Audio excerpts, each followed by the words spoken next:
one of our private rooms as well. But this is like our ultra private room. So this room, we don't put it up for reservations, but on special occasions we let people in here. Sometimes VIP, sometimes just regular people that are in here celebrating an anniversary or something will make their night and just have them come in here. So you won't really come in here many times to see people eating in here, but sometimes you will. We've had from Denzel Washington to from the White House to Big Boy, just, you know, a lot of people having dinner in here. It's kind of quieter from the outside, so it's a good meeting space as well. And the shades come down and become totally private in here. And depending on who the celebrity is that's with another celebrity they shouldn't be with, you know, because they don't want TMZ to see him. The way that works is they contact Nina, and they basically go around the back, come through the kitchen, through that door, come right in here, and kind of nobody even knows they're in here. So we've had a lot of those. Honeycomb hideout moments. Yeah. Yeah. So we've had several moments that you would not know unless, you know, because I'm not that kind of person, so I don't put anybody's secret business down the street. Is that a bottle of Moreno that we see over there?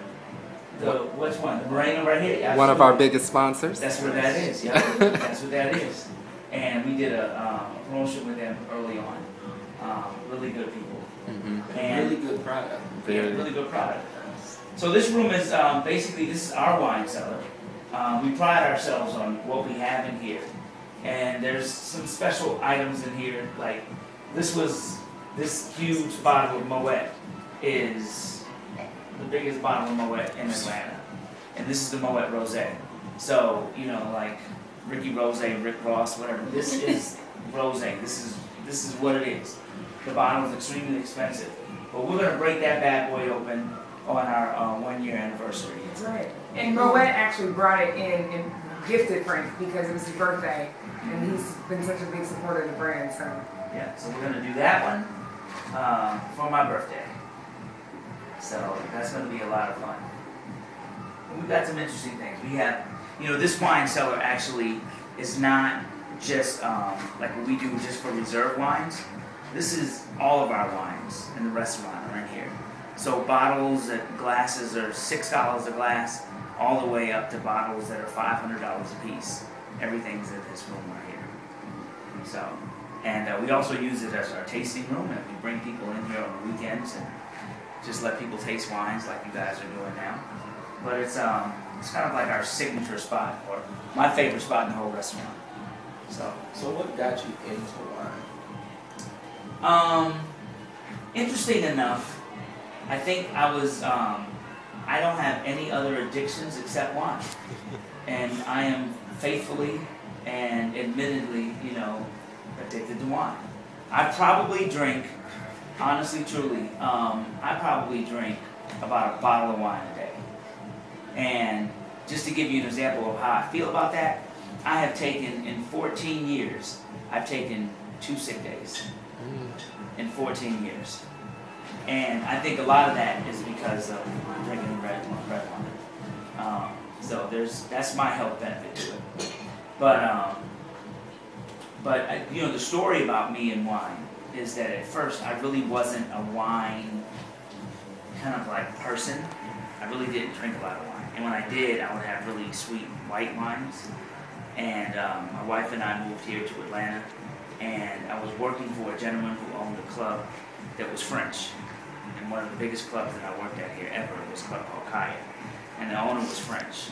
And we went out to dinner one night, and he ordered wine, he ordered red, and I ordered just sweet white wine. And he began to cuss me out in French and told me how inappropriate that was. And he said, really, you know, you can't really drink a lot of sweet white because you're going to get a headache in the end.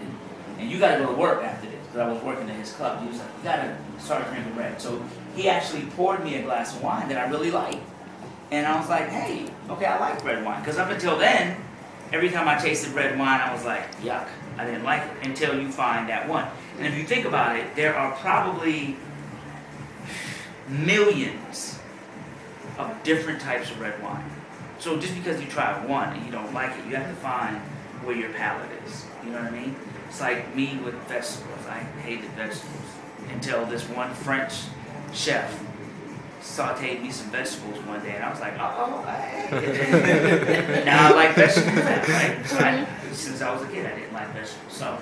So then once I got into wine, then I started finding my palate. And one day, my wife and I were out, and there's a picture outside in the wine cellar, of a bottle of Opus One, 1996. So we were celebrating something. It's probably our first year anniversary here in Atlanta, and we were in New York. And I asked the guy at the restaurant, bring me your best bottle of red wine. He brought that bottle. And he opened it and started decanting it, poured it in a decanter. And everybody in this little restaurant was turning because the aroma was so big. It was like the cartoons, like when they smell and it's got the smoke that starts going through the air. Everybody smells like that. And that wine was so incredible. I didn't realize it was as expensive as it was back then. But we'll sell a bottle of that here, probably about $250. But that hooked me. So ever since then, you know, unfortunately I entered the game on a higher level than I really wanted to. But now I appreciate great wines that can be a lot cheaper. So explain the decanter and all of that. Well, what this decanter does is, excuse me, I can do that for you. What this decanter does is, well, let me explain why you would use a decanter, okay? So let's say, for instance, we take an expensive bottle of wine, any one of these, okay? So let's just say this bottle right here has a date on it that says 2009, right? That means 2009 is the day that they picked the grapes. It's the year they picked the grapes, okay? This wine will be, they will take the grapes, go through the process of putting the grapes in the barrels and removing the skin, do all the process of the wine and getting rid of the yeast and everything in the wine. And it might take 6 months before this wine actually gets in the barrels to be aged. And then it might be aged a year. And then it will come out after, and then they will put it in the bottles, and then they will age it in the bottles for a year. So this wine, we just got. So that means this wine is 3 years old already. Now, here's what people don't understand, is that wine obviously comes from a grape, and a grape is like fruit, okay? Whereas when you have a piece of fruit in your house, and maybe you get it green, you get some greener bananas, right? Because you're smart moms and you know better than to get all yellow ones, because then they're gonna go bad before everybody eats them, right? So you want to eat them. You're going to get some, and you're going to get the right ones, and you're going to squeeze the fruit, and you're going to say, you know what, I'm going to hold this, because I want this to last a week before I go shopping again next week, right? Well, the same way with the grapes in here. They get sweeter as they ripen, right? So when they put those grapes in this bottle here, and it's all compressed down, there's no air in here, and they put a cork in. And there's only like this much air for all of this wine. So if it doesn't get any air, it's not getting to its point yet, right? So that's why when you first open it, sometimes you gotta let the wine, they call it breathe, so that way it can start getting into itself. And it happens pretty fast.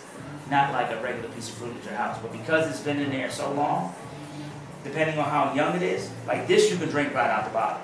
But honestly, if we drink this right now, and then we drink it 20 minutes from now, 30 minutes from now, it's going to taste different. It's going to keep tasting different, okay? And when you have really old wine, that is 10 years old or whatever, it needs even more time.